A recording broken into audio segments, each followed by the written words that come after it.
Cos outcome 3 RL C parallel സർക്യൂട്ടാണ് ചെയ്യാറുണ്ട്. Values തന്നിട്ടുണ്ട്. ഇമ്പിഡൻസ് 1 Z1 എന്ന് പറയുന്നത് 6+J8, Z2 എന്ന് പറഞ്ഞാൽ 8-J6. അഡ്മിറ്റൻസ് മെത്തേഡിലാണ് ചെയ്യുന്നത്. 1/Z1 ആണ് അഡ്മിറ്റൻസ് എന്ന് പറഞ്ഞത്.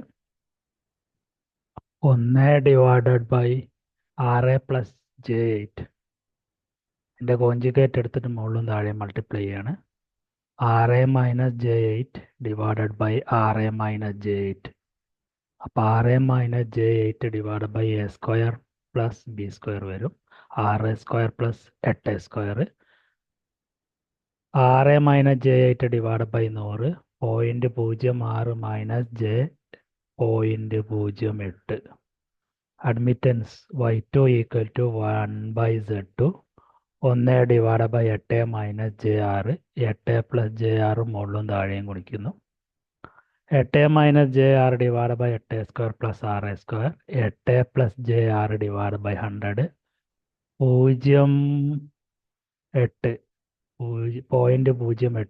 + J 0.06. Y1 + Y2 total admittance 0.06 0.8 കൊണ്ട് കൂട്ടിയാൽ 0.14 -0.08 Jയിൽ നിന്ന് J 0.06 കുറച്ചാൽ -J0.02.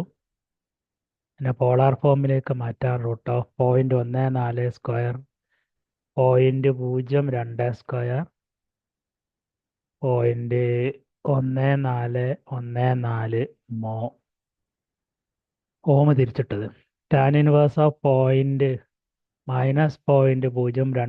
/ 0.14 എന്ന് പറഞ്ഞാൽ -81.1 ഡിഗ്രി. കണ്ടക്റ്റൻസ് എന്ന് പറയുന്നത് 0.014 മോ. സസെപ്റ്റൻസ് എന്ന് പറയുന്നത് -0.02 മോ. അഡ്മിറ്റൻസ് ടോട്ടൽ അഡ്മിറ്റൻസ് എന്ന് പറയുന്നത് 0.144 മോ. ദെൻ കറണ്ട് എന്ന് പറഞ്ഞാൽ V × Y. V എന്ന് പറയുന്നത് 200 × 0.1414 എന്ന് പറഞ്ഞാൽ 28.8 ആംപിയർ. പവർ ഫാക്ടർ എന്ന് പറഞ്ഞാൽ cos